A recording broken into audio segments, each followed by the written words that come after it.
Welcome back, folks, to Montana Monday. And yes, we are in BA Montana. You know, we've had a lot of these matches. Yeah, I haven't played Montana in probably 3 months, I think. I could be wrong.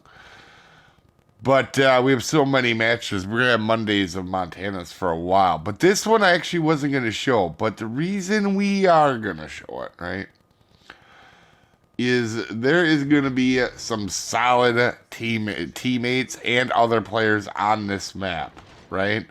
And I think that doesn't get showcased enough, to be honest with you. I think a lot of people will say, and it's more of a Warships thing. Like I play like 10 games. The only game I see this on where it's this bad, where they'll be like, my teammates are the worst every time, or every shot I take is the worst dispersion, and yeah, you hear people say that all the time, either in game or whatever, right? You hear all the time. I don't know how every shot you can take is the worst shot you've ever had the worst luck on, or I have the worst luck on teammates, right? Like, it can't always be that way, statistically speaking.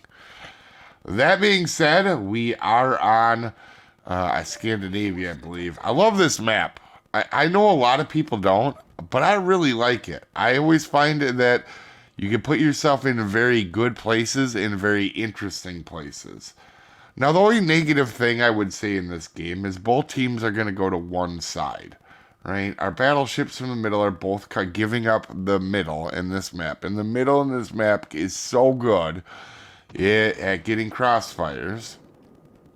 But we are in the BA Montana, and I do want to get the flank, right? So, there is Monty over there. He does not know this is coming, so he possibly can't know this shot is coming, right? We use our fighter plane, and we hit him pretty solid. 31,000 right out the gate. Not too bad. Is this going to be my most damage ever? No. This is more talking about how many good players there's going to be in this match, or it feels like, right?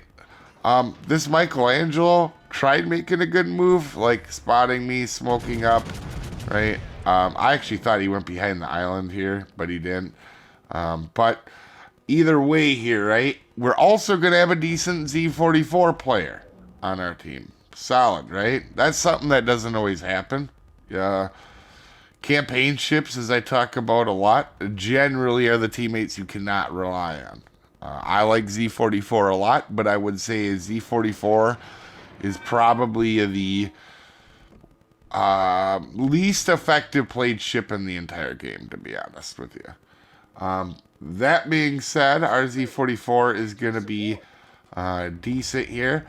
There's going to be a couple things that happen. I put this Michelangelo in a bind. There's not a whole lot he can do, but that is not the answer right there. And that's a Michelangelo class submarine, guys. Also, while that happens, Z44 torped their destroyer. Alright, so we get a dev strike. We have honestly a really good game start. Also, this happens to be a 7v7, which doesn't happen very often for me. I play on PlayStation, and normally even our PlayStation-only rooms, occasionally you'll get a small room, right? But most of the time, we get full lobbies even when they're only PlayStation-only lobbies.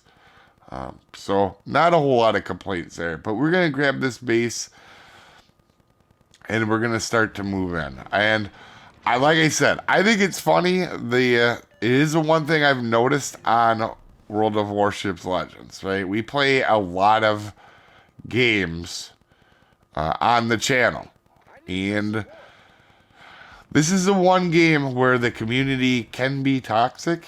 You kind of got a limit to what you say, and then also this is the one game where people are like, I don't know how to say it, almost narcissistic, right? Everything revolves around them. They can't understand, for example, right? People can't understand their teammates' positions. I've been in a few games where people are going like, "Oh, I got no help whatsoever," and all they did was hide behind a mountain or hide in a smoke screen as a destroyer, and they were all crazed up about 50,000 or 100,000 damage. Right? We've all run across some players, but it's crazy to me how many people do not understand other people's positions. Right? For example, we have two really solid teammates on the left side. They are taking on the entire enemy team this whole time and staying alive. I believe it's a GK and a Stalingrad.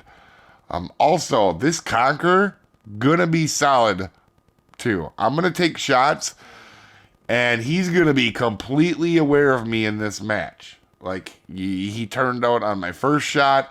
You're going to see we're going to struggle to get damage on this Conqueror. He's going to be solid. But we have two really good teammates on that side of the map holding down A, right?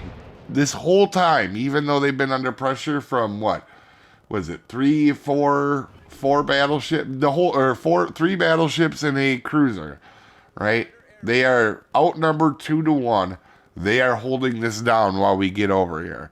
Also, in the process of coming over here, I'm going to be trying to flip their cap. Reason being is I kind of can sneak up with island cover while I do it. You can see I'm not going to shoot Conqueror right away. Normally, if you don't shoot somebody for a while, even though you could, they'll do something crazy. But we do see Yami. We're going to take a shot here. So our teammates, like I said, I think it's GK and... GK and Stalingrad are really going to do a good job holding down that left side. And then we're going to get crossfires for it. Now, as you can see at Conqueror, when we didn't shoot for a while, we know he's kind of in a bad spot here. He either has to beach or we're going to get a couple shells on him. And to his credit, he kind of speeds up a little bit. We do get a decent salvo on him. But I think that's the only decent salvo we really get on him. But yeah, it's just kind of interesting. A lot of people don't understand other people's positions. Like, a lot of people would say, "Oh, I had to carry this match," right? Not that I have that good of a game. But recognizing that our GK and our Stalingrad have held down the fort over on E this long so that I could come over and help. Trust me, this is not a carry. I have three, I've had Z44 did a good job getting rid of the other destroyer, and I will take that on a Z44 any day. So, kudos to you, Z44 player. Also, even though our teammate, or GK and Stalingrad, aren't going to get a good score, holding down this side and not giving up and putting this whole team in an entire bind is way more valuable than these numbers get, right?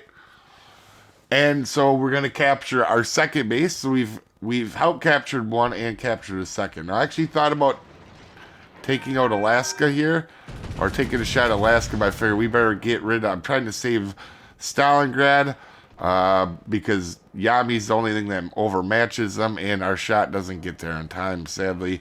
But we did try to help as we get our high caliber.